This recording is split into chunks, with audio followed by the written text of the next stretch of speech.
चित्रगुप्त जी, आज का बही खाता प्रस्तुत किया जाए। धरती लोक से आज किन किन जीवात्माओं के कर्मों का निर्णय होना है? हे धर्मराज, आज बब्बन दूत धरती लोक से 5 विशेष आत्माओं को लेकर आए हैं। उनके कर्मों का पूरा विवरण तैयार है। बब्बन, उन आत्माओं को कतार में खड़ा करो और प्रथम आत्मा को हमारे सामने प्रस्तुत करो। जो आज्ञा प्रभु। ए भाई, चलो सब लोग सीधे कतार में लग जाओ। महाराज के सामने कोई बदतमीजी नहीं चलेगी।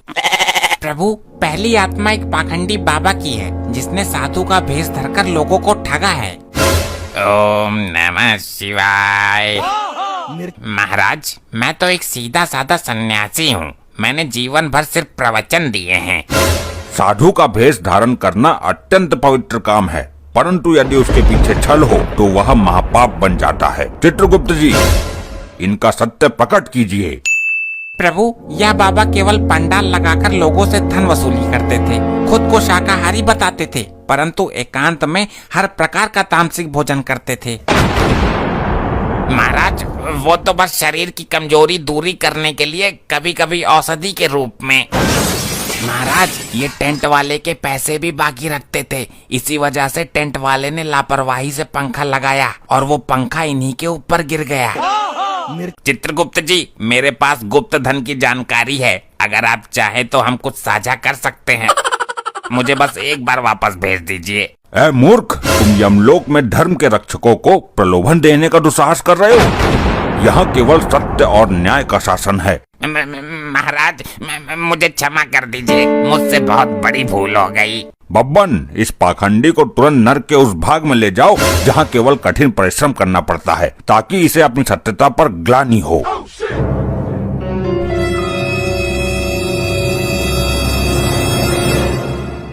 प्रभु, अब दूसरी आत्मा को पेश करता हूँ।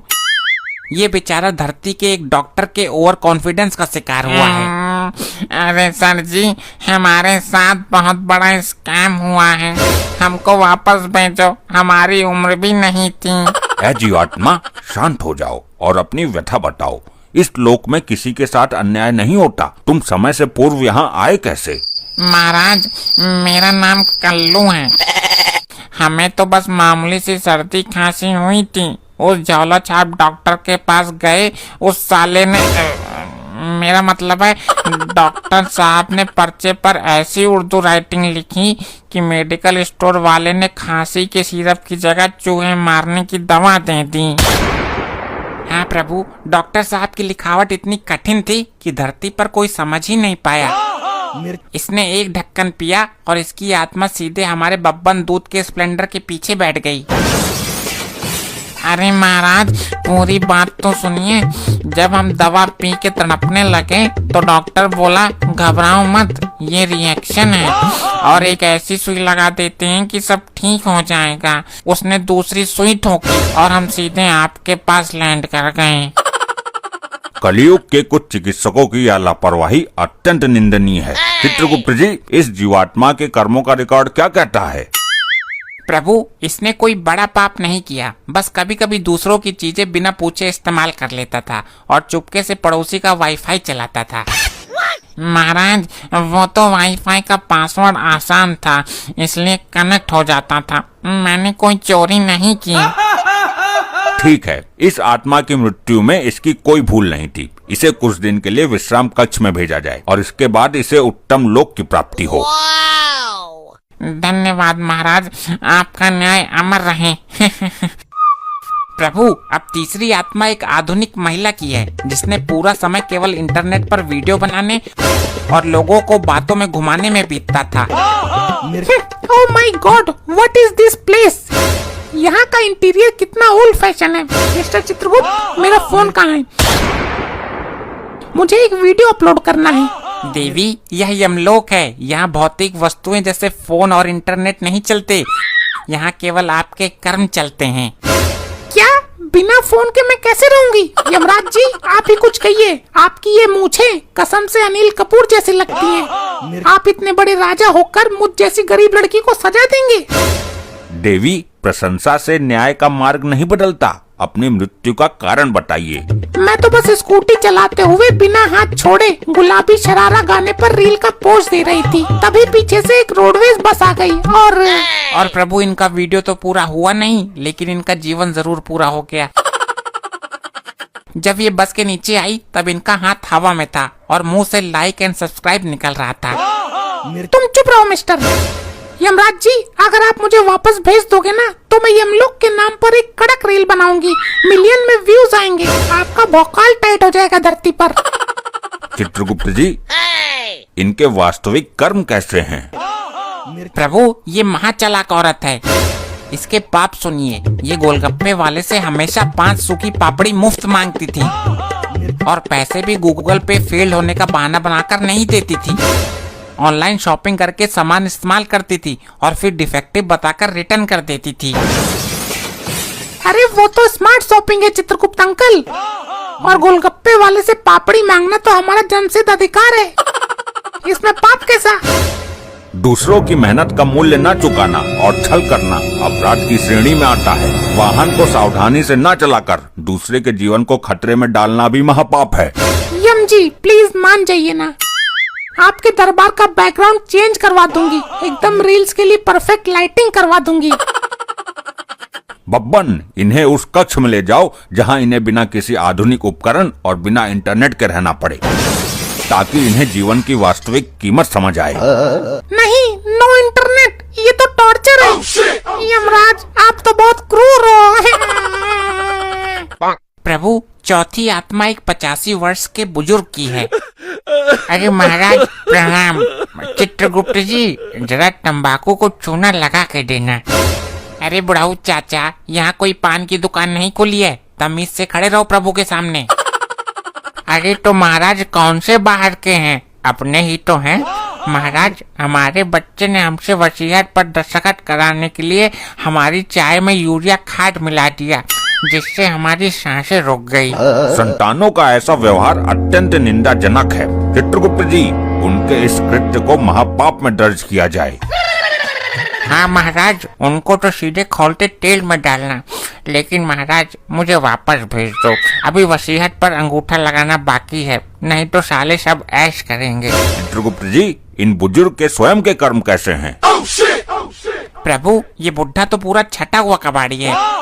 बुढ़ापे में राम नाम जपने की उम्र में ये लड़कों को ताश के पत्तों की 3 पत्ती वाली ट्रिक सिखाता था, और तो और मोहल्ले के लड़कों की लव स्टोरी की बातें उनके घर वालों को बताकर लठ बजवाता था। हाँ महाराज, मोहल्ले के लोग इनसे बहुत परेशान रहते थे, ये सबकी जासूसी करते थे और बात बात पर कोर्ट कचहरी की धमकी भी देते थे। अबे ओए पेन घिस्सू के चेले, ज्यादा मत बोल। महाराज हम तो बस मोहल्ले में शांति व्यवस्था बनाए रखने के लिए चुगली करते थे, टाइम पास कैसे होता बुढ़ापे में। दूसरों के घरों में अशांति फैलाना और बुढ़ापे में अधर्म का मार्ग चुनना अत्यंत अनुचित है। बुजुर्ग, आपकी आयु का सम्मान करते हुए आपको कठिन दंड नहीं दिया जाएगा, परंतु आपको उस कक्ष में रहना होगा जहां 24 घंटे सिर्फ मौन व्रत रखा जाता है। मौन व्रत? महाराज जरा तेल में नमक और अजवाइन डलवा के कढ़ाई में बैठा दो, वो मंजूर है, पर बिना बोले हम 1 घंटा नहीं रह सकते, हम पागल हो जाएंगे। चाचा अब वहाँ जाकर केवल मौन रहिए, चलिए आगे बढ़िए। प्रभु अब 5वीं और अंतिम आत्मा प्रस्तुत है। इसका नाम चुन्नू है, जो धरती पर शुद्ध कढ़ाई नाम से हलवाई की दुकान चलाता था। महाराज के चरणों में दंडवत प्रणाम। गुप्त जी, आपको भी राम राम। चुन्नू, तुम समय से पूर्व इस लोक में कैसे आए? तुम्हारी मृत्यु का कारण क्या है? क्या बताएं महाराज जी, दिवाली का सीजन था, रात दिन जागकर कढ़ाई में खोआ मार रहे थे, अचानक भट्टी का सिलेंडर भड़बड़ा के फट गया और हम सीधे कढ़ाई से उड़कर आपके दरबार में लैंड कर गए। चित्रगुप्त जी, इस जीवात्मा का बही खाता क्या कहता है? क्या इसके कर्म इसके नाम की तरह शुद्ध हैं? अरे प्रभु, इसका नाम चुन्नू हलवाई नहीं, मिलावट राज होना चाहिए। इसने जीवन भर लोगों के लीवर और किडनी से खिलवाड़ किया है। और नहीं चित्रगुप्त जी, हमारी दुकान के बाहर बड़े बड़े अक्षरों में लिखा था, शुद्ध देसी घी का एकमात्र स्थान। मैंने कभी बेईमानी नहीं की। हाँ, बोर्ड तो बहुत सुंदर था प्रभु, पर इसके पीछे का सच सुनिए। ये भैंस के दूध में आधा पानी और आधा यूरिया खाद मिलाता था, ताकि दूध गाढ़ा दिखे और महाराज इसके यहाँ जो मावा बनता था उसमें आधा उबला हुआ आलू और आधा कपड़े धोने वाला डिटर्जेंट पाउडर मिलाया जाता था ताकि खोया एकदम सफेद और चमकदार दिखे। अरे बब्बन भाई, तुम तो बिजनेस का नियम ही जानते। त्योहार पर पूरे कानपुर में खोए की डिमांड इतनी होती है, अब हम क्या करते, आसमान से खोया टपकाते। थोड़ा बहुत एडजस्टमेंट तो करना ही पड़ता है ना। एडजस्टमेंट? मनुष्यों के स्वास्थ्य और प्राणों के साथ खिलवाड़ करना क्या तुम्हारे लिए एकमात्र एडजस्टमेंट है? इतना ही नहीं प्रभु, इसके यहाँ दिवाली पर जो रंग बिरंगे रसगुल्ले और चमचम बिकते थे उसमें शक्कर की जगह सादे पानी में सिंथेटिक केमिकल डाला जाता था। इसके रसगुल्ले खाकर आधा कानपुर पेट पकड़ के घूमता था। महाराज जी, एक मौका और दे दीजिए, दुकान की चाबी तिजोरी में रख गई है। मूर्ख, यमलोक में तुम्हारे इस दूषित और मिलावटी पकवानों की कोई आवश्यकता नहीं है। तुमने धन के लालच में मासूम बच्चों और वृद्धों के स्वास्थ्य को दांव पर लगाया है। यह अपराध है। महाराज, एक मौका और दे दीजिए। नर्क के भूतों के लिए सुबह सुबह खस्ता कचौरी और गरम गरम जलेबी बनाने का कॉन्ट्रैक्ट हमको दे दीजिए। बिना यूरिया के शुद्ध बनाएंगे, कसम गंगा मैया की। बब्बन, इसे नर्क के उस विशेष भाग में ले जाओ जहाँ भोजन के रूप में इसे केवल डिटर्जेंट वाला पानी और यूरिया का अर्क मिले जो इसने संसार को परोसा है। अरे नहीं महाराज, यूरिया बहुत कड़वा होता है, मुझे क्षमा करें। प्रभु, आज की सभी पांचों आत्माओं का न्याय पूर्ण हुआ। सभी बही खाता एकदम स्पष्ट है। अति उत्तम चित्रगुप्त जी। धरती लोक के मनुष्यों को यह समझना होगा कि जीवन और स्वास्थ्य ईश्वर का अनमोल उपहार है। इसे व्यसनों, दिखावे, पाखंड और लालच में नष्ट नहीं करना चाहिए। बिल्कुल सत्य कहा प्रभु आपने। जो जैसा बोएगा वैसे ही यहाँ आकर काटेगा। धर्मराज यमराज की जय हो। न्याय और धर्म की सदा ही जय हो। आज का दरबार बर्खास्त किया जाता है। महाराज, वो ढोंगी बाबा नर्क के दूतों को ध्यान में लगाने के बहाने अपनी माला बेचने की कोशिश कर रहा था। उस पाखंडी की सारी सामग्री छीन ली जाए। नर्क में केवल कर्मों का ध्यान होता है। और महाराज, वो मरीज कल्लू था, वो विश्राम कक्ष में बैठकर सबको डॉक्टर की बुराई सुना रहा था। कल्लू निर्दोष है, उसे शांत रहने दिया जाए। उसे उचित समय पर अच्छे लोक में स्थान मिलेगा। और महाराज, वो मॉडर्न लेडी बिना इंटरनेट की दीवारों पर टिकटॉक के पोज बना रही थी। आदत से मजबूर है। कुछ दिन सोशल मीडिया से दूर रहेगी तो बुद्धि ठिकाने आ जाएगी। और वो बुढ़ा चाचा, वो तो मौन व्रत के कमरों में भी इशारों इशारों में दूतों की चुगली करने की कोशिश कर रहे हैं। उनके हाथों को भी शांत रहने का निर्देश दिया जाए ताकि वे केवल आत्मचिंतन कर सकें। प्रभु, वो हलवाई चुन्नू नर्क के बर्तनों को देख रहा था कि इसमें मिलावट करने की जगह कहाँ है। उसे कड़ा दंड दिया जाए ताकि धरती पर मिलावटखोरों को सीख मिले कि ईश्वर सब देख रहे हैं। महाराज, एक बात पूछूं? धरती लोक पर आपके नाम से लोग इतना डरते क्यों हैं, जबकि आप इतना सही न्याय करते हैं? बब्बन, जो मनुष्य बुरे काम करता है उसे ही दंड का भय होता है। सत्य और धर्म के मार्ग पर चलने वालों के लिए यमराज भय नहीं है, मोक्ष का द्वार है। बिल्कुल सही कहा प्रभु। मनुष्यों को डराने के लिए नहीं, बल्कि उन्हें धर्म की राह पर बनाए रखने के लिए न्याय का विधान है। समझ गया महाराज। अब तो मैं भी धरती पर आत्माओं को लाते समय उन्हें यह ज्ञान जरूर दूंगा। ऐसे ही और मजेदार फनी वीडियोस देखने के लिए पीएम टोन्स को फेसबुक पर फॉलो करना बिल्कुल ही ना भूलिए।